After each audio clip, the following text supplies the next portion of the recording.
బంగాళాఖాతంలో ఏర్పడిన ఉపరితల ఆవర్తన ద్రోణి తెలుగు రాష్ట్రాల్లోని పలు జిల్లాల్లో ఎడతెరిపి లేకుండా కురిసిన అతి భారీ వర్షాల దాటికి నీట మునిగినటువంటి చాలా ప్రాంతాలు.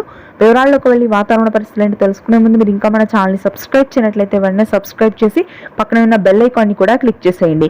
ఎడతెరిపి లేకుండా ఈ రోజు రాత్రికి మరొకసారి హైదరాబాద్ నగర వ్యాప్తంగా కుండపోత వర్షపాతం నమోదవుతుంది.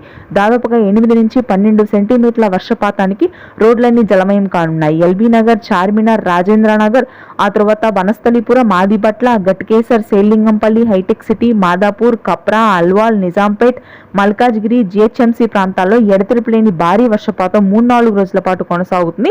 అత్యధికంగా ఈ రోజు ఉంటుంది. ఇక సిరిసిల్ల, కామారెడ్డి, పెద్దపల్లి, జయశంకర్ భూపాల్పల్లి, ములుగు, నిజామాబాద్, జగిత్యాల, షేక్పేట్ ప్రాంతాల్లో కూడా అత్యధిక వర్షపాతం నమోదవుతుంది. ఈ రోజు రాత్రి నుంచి కూడా దాదాపుగా 3 రోజుల పాటు వర్షాలు కొనసాగుతాయి.